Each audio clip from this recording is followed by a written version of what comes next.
അറിവിനെ സ്നേഹിക്കുന്ന എല്ലാ കൂട്ടുകാർക്കും മറ്റൊരു വീഡിയോയിലേക്ക് ഹാർദമായ സ്വാഗതം.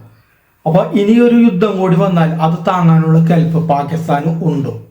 നമുക്ക് അതിനെക്കുറിച്ച് പാകിസ്ഥാന്റെ ചരിത്ര വഴിയിലൂടെ നമുക്കൊന്ന് പരിശോധിച്ച് നോക്കാം. അപ്പൊ സിന്ധു നദീതട ഉടമ്പടി താൽക്കാലികമായി റദ്ദാക്കൽ, പാക് സ്റ്റോക്ക് എക്സ്ചേഞ്ചിലെ തകർച്ച, കൂടാതെ രൂക്ഷമായ തൊഴിലില്ലായ്മ, വർഷങ്ങളായി തുടരുന്ന സാമ്പത്തിക സമ്മർദ്ദങ്ങൾ, രാഷ്ട്രീയ അസ്ഥിരത, ഒപ്പം അടിക്കടിക്കുള്ള പ്രകൃതി ദുരന്തങ്ങൾ, ഏതാണ്ട് തകർച്ചയിൽ ഓടുന്ന ഒരു എഞ്ചിനാണ് പാകിസ്ഥാന്റെ സമ്പദ് വ്യവസ്ഥ. ഇന്ന് പ്രതിസന്ധിയിൽ ആണ്ടുപോയ രാജ്യം കരകയറാനുള്ള വഴികൾ കണ്ടെത്തുന്നതേ ഉള്ളൂ.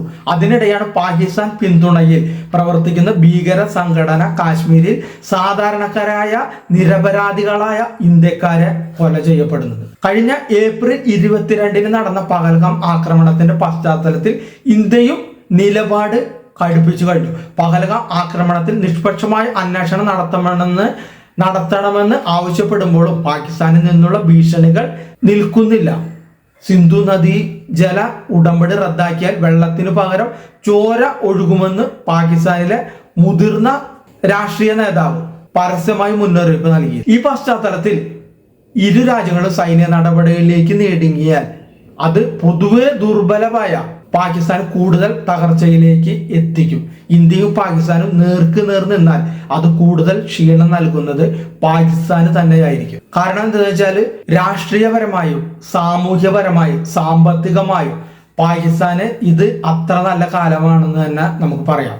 പഹൽഗാം ഭീകരാക്രമണത്തെ തുടർന്ന് ഇന്ത്യ സുപ്രധാന ഉടമ്പടികൾ റദ്ദാക്കിയതോടെ പാകിസ്ഥാന്റെ സാമ്പത്തിക പ്രതിസന്ധി കൂടുതൽ രൂക്ഷമായി. രാജ്യത്തിന്റെ ഓഹരി വിപണി ദിവസങ്ങളായി ഇടിയിലാണ്. ആദ്യത്തെ ദിവസം തന്നെ അവരുടെ ഓഹരികളിൽ കൂട്ടിപ്പോയെന്ന് പോലെ പറയാം. കാരണം ഇന്ത്യൻ ഹാക്കർമാരത് ഹാക്ക് ചെയ്തിട്ട് അവരുടെ ഓഹരി വിപണി അവിടെ വ്യാപാരം നടക്കുന്നുണ്ടായിരുന്നില്ല. കൂടാതെ നിക്ഷേപകർ രാജ്യത്തെ കൈവിടുകയാണ്. സമ്പദ് വ്യവസ്ഥയിലെ തകർച്ച, ഭീമമായ വായ്പകൾ, ബാധ്യതകൾ, പണപ്പെരുപ്പം, ആസന്നമായ കാർഷിക പ്രതിസന്ധി എന്നിവ തലയ്ക്കു മുകളിൽ ഒരു വാള് പോലെ തൂങ്ങുന്നതിനാൽ ഒരു സൈനിക നടപടിയെ അതിജീവിക്കാനുള്ള പാകിസ്ഥാന്റെ ശേഷി സംശയത്തിലാണ്. എന്തൊക്കെയാണ് പാകിസ്ഥാനിലെ സാമ്പത്തിക സ്ഥിതി, തളർച്ചയ്ക്ക് കാരണങ്ങൾ എന്തൊക്കെയാണ്, സൈനിക നടപടികൾ എങ്ങനെയായും പാകിസ്ഥാനെ ബാധിക്കുക? പാളിപ്പോയ സാമ്പത്തിക പരിഷ്കാരങ്ങളും വർദ്ധിച്ചു വരുന്ന ജനസംഖ്യയും കഴിഞ്ഞ 50 വർഷത്തിനിടയിൽ പാകിസ്ഥാന് ദക്ഷിണേഷ്യയിലെ ഏറ്റവും സമ്പന്നമായ സമ്പദ് വ്യവസ്ഥകളിൽ നിന്ന് ഏറ്റവും ദരിദ്രമായ സ്ഥിതിയിലേക്ക് കൊണ്ടെത്തിച്ചത്. കുറച്ചും കൂടി പിന്നിലേക്ക് നമ്മൾ പോയി കഴിഞ്ഞാൽ അതായത് ഏകദേശം 1970 കാലഘട്ടത്തിൽ പാകിസ്ഥാന്റെ ആളോഹരി വരുമാനം ശ്രീലങ്കയുടേതോ ബംഗ്ലാദേശിന്റെയോ ഇന്ത്യയുടെയോ ആളോഹരി വരുമാനത്തെക്കാൾ 1.5 ഇരട്ടിയോളം കൂടുതലായിരുന്നു. എന്നാൽ 1990 ആയപ്പോൾ സ്ഥിതികളെല്ലാം മാറി മറിഞ്ഞു. തുടർച്ചയായ സാമ്പത്തിക അസന്തുലിതാവസ്ഥ, അതിനെ തുടർന്ന് രാജ്യത്തിന്റെ പൊതുകടം ഉയർന്നു. ഇത് പലിശ ഭാരത്തിലേക്ക് കൊണ്ടെത്തിച്ചു. തിരിച്ചടയ്ക്കേണ്ട വായ്പകളുടെ വലിയ ഭാരം രാജ്യത്തിന് മേലെ ഉണ്ട്. അതിനിടെ IMFന്റെ മേൽനോട്ടത്തിൽ സ്വീകരിച്ച സാമ്പത്തിക തിരുത്തൽ നടപടികളും നിലപാടുകളും സാഹചര്യങ്ങളെ നിയന്ത്രണത്തിലാക്കാൻ സഹായിച്ചിട്ടുണ്ട്. എങ്കിലും പ്രതിസന്ധിയിൽ നിന്ന് രാജ്യം കരകയറിയിരുന്നില്ല. 2023 ആയപ്പോഴേക്കും പാകിസ്ഥാന്റെ പ്രതിശീർഷ വരുമാനം മറ്റ് 3 രാജ്യങ്ങളുടെ പകുതിയായി കുറഞ്ഞു. രാഷ്ട്രീയ അനിശ്ചിതത്വങ്ങൾ, ഭരണത്തിലെ അസ്ഥിരത, സാമ്പത്തിക സമ്മർദ്ദങ്ങൾ, സൈന്യത്തിന്റെ കൂടിയ ഇടപെടലുകൾ എന്നിവയാണ് പാകിസ്ഥാന്റെ സ്ഥിതി കൂടുതൽ ദുർബലമാക്കിയത്. രാജ്യത്ത് ചായ ഉപഭോഗം കൂടിയതിനാൽ ചായപ്പൊടി ഇറക്കുമതി ചെയ്യാൻ വായ്പ എടുക്കേണ്ട സ്ഥിതിയിൽ വരെ പാകിസ്ഥാൻ ഒരവസരത്തിൽ എത്തിയതായിട്ട് നമുക്ക് കാണാം. ചായയുടെ ഉപയോഗം കുറയ്ക്കാൻ ആസൂത്രണ മന്ത്രി അഹാൻ ഇക്ബാൽ പാകിസ്ഥാനികളോട് അഭ്യർത്ഥിക്കേണ്ട അവസ്ഥ വരെ വന്നതും ലോകം കണ്ടു. രാജ്യത്തെ വിദേശ നാണയശേഖരത്തിന്റെ അപകടകരമായ അവസ്ഥയാണ് അഹ്സാൻ ഇക്ബാലിന്റെ പ്രസ്താവനയിലൂടെ തെളിഞ്ഞത്. 2023 മെയ് മാസത്തിലാണ് പാകിസ്ഥാനിലെ പണപ്പെരുപ്പം 38% എന്ന റെക്കോർഡ് ഉയരത്തിലേക്ക് എത്തിയത്. സാമ്പത്തിക വളർച്ച നെഗറ്റീവായി രേഖപ്പെടുത്തി. വിദേശ നാണ്യശേഖരം $3.7 ബില്യൺ കൂപ്പുകുത്തി. 2 ആഴ്ചത്തേക്കുള്ള നിയന്ത്രിത ഇറക്കുമതിക്ക് മാത്രം മതിയാവുന്ന തരത്തിലായിരുന്നു ഈ ശേഖരം.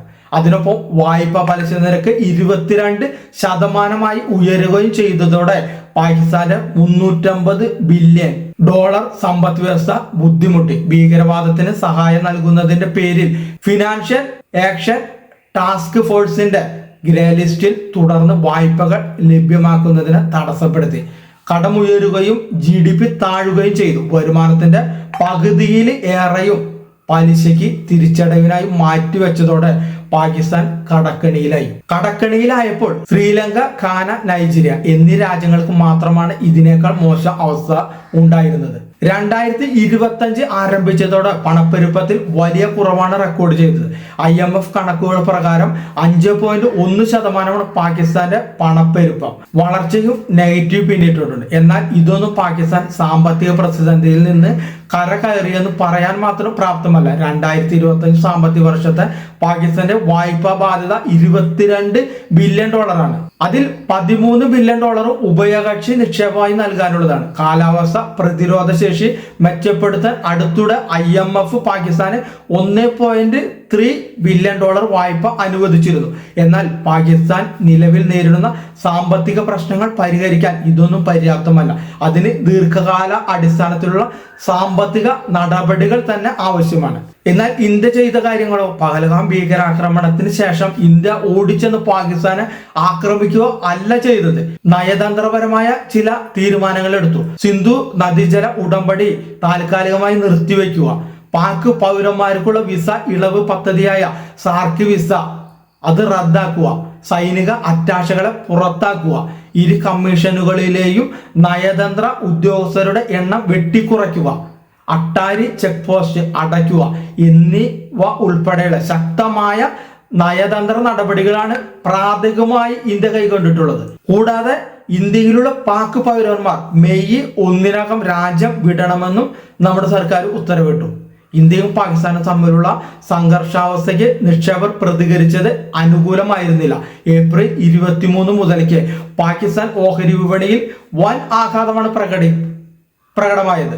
വ്യാപാരം തുടങ്ങി 5 മിനിറ്റിനുള്ളിൽ ബെഞ്ച് മാർക്ക് കറാച്ചി സൂചിക 100 പോയിന്റ് ഇടിഞ്ഞു. കറാച്ചി സൂചിക തുടർച്ചയായി 3 ദിവസവും ഇടിവിലാണ് വ്യാപാരം നടന്നുകൊണ്ടിരിക്കുന്നത്. അതായത് വരാനിരിക്കുന്ന സാമ്പത്തികമായ അപകട സാധ്യതകളും മറ്റ് ദൗർബല്യങ്ങളും ചൂണ്ടിക്കാട്ടി IMF പാകിസ്ഥാന് GDP വളർച്ച പ്രവചനം 2.6% കുറച്ചിട്ടുണ്ട്. പക്ഷെ നമ്മുടെ വിപണി നോക്കിക്കഴിഞ്ഞാലോ, നമ്മുടെ വിപണിക്ക് ഒരു ഇടിവ് സംഭവിക്കുന്നില്ല. നമ്മുടെ വിപണി കഴിഞ്ഞ 2 ദിവസമായി വളരെ അധികം കയറ്റത്തിലാണ് താൻ. 1960 സെപ്റ്റംബർ 9 ഇന്ത്യയും പാകിസ്ഥാനും തമ്മിലുള്ള സിന്ധു നദീജല കരാർ പ്രാബല്യത്തിൽ വന്നത്. ഇന്ത്യ പാകിസ്ഥാൻ വിഭജനവുമായി ബന്ധപ്പെട്ട് സിന്ധു നദിയിലെ ജലം പങ്കുവയ്ക്കുന്നതിനെ ചൊല്ലി പ്രശ്നങ്ങൾ ആരംഭിക്കുന്നത്. തുടർന്ന് ലോകബാങ്കിന്റെ മധ്യസ്ഥതയിലാണ് കരാർ രൂപപ്പെട്ടത്. ഇതുപ്രകാരം കിഴക്കൻ നദികളായ സത്ലജ്, ബിയാസ്, രവി എന്നിവ ഇന്ത്യക്കും പടിഞ്ഞാറൻ നദികളായ സിന്ധു, ചലം, ചിനാബ് എന്നിവ പാകിസ്ഥാനുമാണ് അനുവദിച്ചിരിക്കുന്നത്. ഏകപക്ഷീയമായി കരാർ റദ്ദാക്കാൻ അനുവദിക്കുന്ന വ്യവസ്ഥകളൊന്നും ഇതിൽ ഇല്ല എന്ന ശ്രദ്ധേയമാണ്. എന്നാൽ താൽക്കാലികമായി റദ്ദാക്കാനുള്ള പഴുതുകൾ ഉണ്ട് താനും.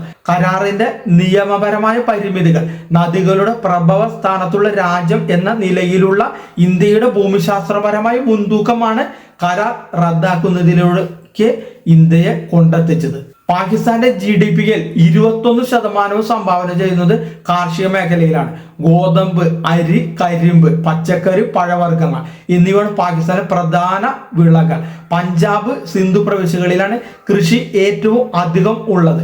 ജലസേചനത്തിനും മറ്റു ആവശ്യങ്ങൾക്കുമായി കാർഷിക മേഖലയുടെ 80% ആശ്രയിച്ചിരിക്കുന്നത് സിന്ധു, ചലം, ചനാബ് നദികളെയും അവയോട് ചേർന്നുള്ള ചെറുനദികളെയുമാണ്.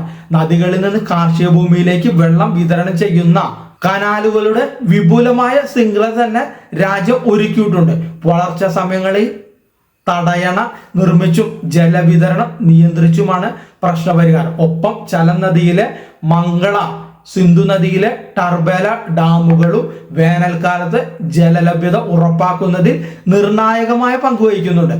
പഞ്ചാബ്, സിന്ധു പ്രവിശ്യകളിലെ കൃഷി, ജലവൈദ്യുതി ഉൽപാദനം, കുടിവെള്ള വിതരണം എന്നിവയും ഇതേ നദികളെ ആശ്രയിച്ചാണ്. അപ്പോൾ പറഞ്ഞു വരുന്നത് പാകിസ്ഥാന്റെ കാർഷിക സാമ്പത്തിക ആവശ്യങ്ങൾ നിറവേറ്റുന്നത് സിന്ധു നദീജല കരാർ ഒഴിച്ചു നിർത്താൻ പറ്റില്ല എന്നാണ്. അങ്ങനെ ഇരിക്കെ സിന്ധു നദീജല കരാർ റദ്ദാക്കുന്നത് പാകിസ്ഥാന്റെ കാർഷിക സമ്പദ് വ്യവസ്ഥയിൽ ഗുരുതരമായ പ്രത്യാഘാതങ്ങൾ ഉണ്ടാക്കുമെന്നും വിളവെടുപ്പ് കാലങ്ങളിൽ ജലത്തിന്റെ ഒഴുക്ക് കുറയ്ക്കുമെന്നും വിദഗ്ധർ മുന്നറിയിപ്പ് നൽകി കഴിഞ്ഞു.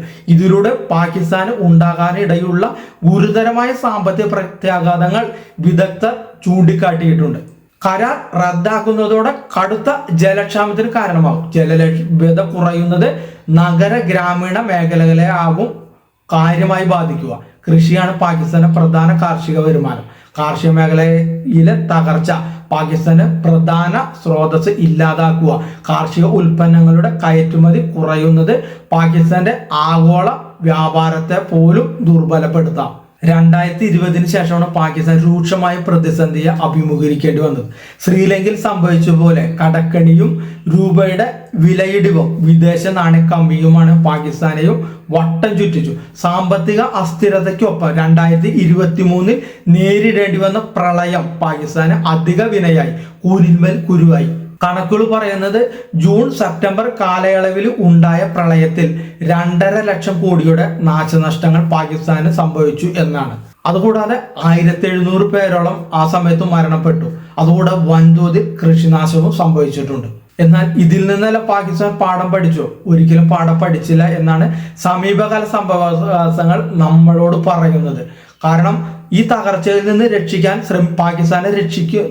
പാകിസ്ഥാനെ ശ്രമിക്കുന്നതിന് പകരം ഇന്ത്യ വിരുദ്ധ നിലപാടിലെ തീവ്രത കൂട്ടാൻ മത്സരിക്കുകയായിരുന്നു പാകിസ്ഥാനിലെ സർക്കാരുകളും പാർട്ടികളും. ദീർഘകാലമായി തുടരുന്ന തകർച്ചയുടെ ആഘാതത്തിൽ നിന്ന് മുക്തി നേടുന്നതിന് മുൻപെയാണ് ഭീകരവാദത്തെ കൂട്ടുപിടിച്ച് പാകിസ്ഥാന്റെ ഓരോ കുൽസിത പ്രവർത്തനങ്ങളും. സിന്ധു നദീജല കരാറ് റദ്ദാക്കാനുള്ള ഇന്ത്യയുടെ തീരുമാനം പുനരാലോചന ഇല്ലാത്തതാണെന്നാണ് പാകിസ്ഥാൻ പ്രതികരിച്ചത്. ഇന്ത്യയുടെ 5 നടപടി വിലയിരുത്താൻ പ്രധാനമന്ത്രി ഷെഹ്ബാസ് ഷെരീഫ് ദേശീയ സുരക്ഷാ സമിതി യോഗം വിളിച്ചു ചേർത്തിരുന്നു. പഹൽഗാം ഭീകരാക്രമണത്തിന് ഇന്ത്യ ഉറച്ചതും വ്യക്തവുമായ മറുപടി നൽകുമെന്ന് ഇന്ത്യൻ പ്രതിരോധ മന്ത്രാലയം വ്യക്തമാക്കിയിട്ടുണ്ട്. അപ്പോൾ സൈനിക നടപടി ഉറപ്പായും ഉണ്ടാകുമെന്നാണ് ഇതിൽ നിന്നെല്ലാം നമുക്ക് മനസ്സിലാകുന്നത്. സൈനിക സംഘത്തെ സജ്ജമാക്കുന്നത് അടക്കമുള്ള നടപടികളിലേക്ക് ഇന്ത്യ കടന്നു കഴിഞ്ഞു. അതിനിടെ കറാച്ചിയിൽ മിസൈൽ പരീക്ഷണം നടത്താൻ പാകിസ്ഥാനും തയ്യാറെടുക്കുന്നതായുള്ള റിപ്പോർട്ടുകളും വരുന്നുണ്ട്. എന്നാൽ ഇന്ത്യയുമായുള്ള ഒരു നീണ്ട സൈനിക സംഘർഷം നിലനിർത്താനോ ആരംഭിക്കാനോ ഉള്ള സാമ്പത്തിക സ്ഥിതിയിലല്ല പാകിസ്ഥാൻ. ഏതൊരു സംഘർഷവും രാജ്യത്തെ സാമ്പത്തിക തകർച്ചയിലേക്ക് കൂടുതൽ അടുപ്പിക്കുമെന്നാണ് വിദഗ്ധർ മുന്നറിയിപ്പ് നൽകുന്നത്. പക്ഷെ ഇതിൽ നിന്നൊന്നും പാകിസ്ഥാൻ പാഠം പഠിക്കുമെന്ന് നമുക്ക് തോന്നുന്നില്ല. നമുക്കെല്ലാം കാത്തിരുന്ന് കാണുകയേ നിവൃത്തിയുള്ളൂ.